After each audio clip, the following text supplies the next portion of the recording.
ಮಂಗಳೂರಿನ Lakshmi memorial college of physiotherapy ಆಶ್ರಯದಲ್ಲಿ ರಜತ ಮಹೋತ್ಸವ ಅಂಗವಾಗಿ 2 ದಿನಗಳ ರಾಷ್ಟ್ರೀಯ ಫಿಸಿಯೋಥೆರಪಿ ಸಮಾವೇಶ ಕಾನ್ಫ್ಲುಯೆನ್ಸ್ 2019 ರ ಉದ್ಘಾಟನಾ ಕಾರ್ಯಕ್ರಮ ಕುಂಟಿಕನದ ಎಜಿ ಆಡಿಟೋರಿಯಂನಲ್ಲಿ ನಡೆಯಿತು. ರಾಷ್ಟ್ರೀಯ ಫಿಸಿಯೋಥೆರಪಿ ಸಮಾವೇಶ ಕಾನ್ಫ್ಲುಯೆನ್ಸ್ 2019ನ ರಾಜೀವ್ ಗಾಂಧಿ ಆರೋಗ್ಯ ವಿಜ್ಞಾನ ವಿಶ್ವವಿದ್ಯಾನಿಲಯದ ಕುಲಪತಿ ಡಾಕ್ಟರ್ ಎಸ್ ಸಚ್ಚಿದಾನಂದ ಅವರು ಸಮಾವೇಶವನ್ನು ದೀಪ ಬೆಳಗಿಸಿ ಉದ್ಘಾಟಿಸಿದರು.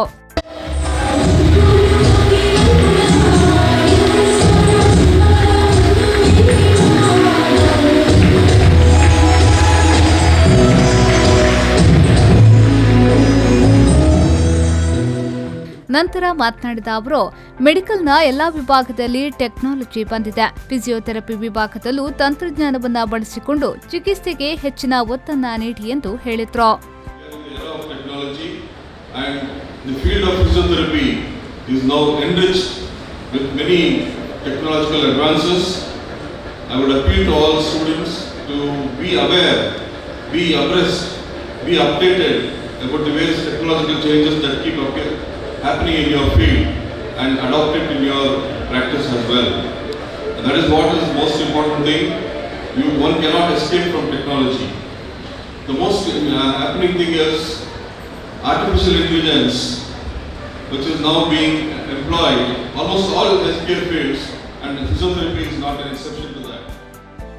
ಅನಂತರ ಜಿಲ್ಲಾ ಉಸ್ತುವಾರಿ ಸಚಿವ ಕೋಟಾ ಶ್ರೀನಿವಾಸ್ ಪೂಜಾರಿ ಅವರು ಮಾತನಾಡಿ, ದಕ್ಷಿಣ ಕನ್ನಡ ಜಿಲ್ಲೆ ಶಿಕ್ಷಣ ಮತ್ತು ಆರೋಗ್ಯದಲ್ಲಿ ಅತ್ಯಂತ ಎತ್ತರದ ಸ್ಥಾನದಲ್ಲಿದೆ. ಅದಕ್ಕೆ ಕಾರಣ ನಮ್ಮ ಹಿರಿಯರು ಕಟ್ಟಿ ಬೆಳೆಸಿದ ಸಂಸ್ಥೆಗಳು ಶಿಕ್ಷಣಕ್ಕೆ ಮತ್ತು ಆರೋಗ್ಯಕ್ಕೆ ಮಾದರಿಯಾಗಿದೆ ಎಂದು ಹೇಳಿದರು.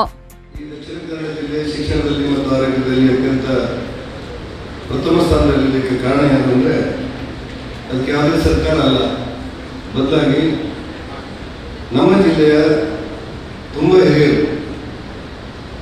ಮಾಡಿರುವಂಥ ಪ್ರಯತ್ನ, ಅವರು ಮಾಡಿರುವಂಥ ಶಿಕ್ಷಣ ಸಂಸ್ಥೆಗಳು, ಅವರು ಮಾಡಿರುವಂಥ ಆಸ್ಪತ್ರೆಗಳಿಗೆಲ್ಲ ಕಾರಣ ಅನ್ನುವಂಥ ಮಾತುಗಳನ್ನು ನಾನು ಅಸೆಂಬ್ಲಿಯಲ್ಲಿ ಕಾರ್ಯಕ್ರಮಕ್ಕೆ ಸರ್ಕಾರದ ಮುಂದೆ ವಿವರಗಳನ್ನು ಕೊಡುವಾಗ ಹೇಳ್ತಾ ಇದ್ದೆ.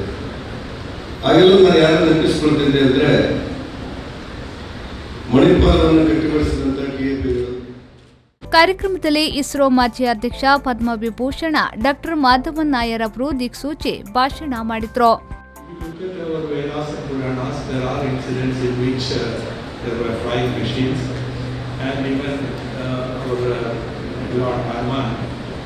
He jumped from here to reach up to the sun. Halfway through, his mother had to stop him and bring him back. So this kind of wide imagination was very much there in the ancient times onwards. Then later, what we can see is one of the Chinese king.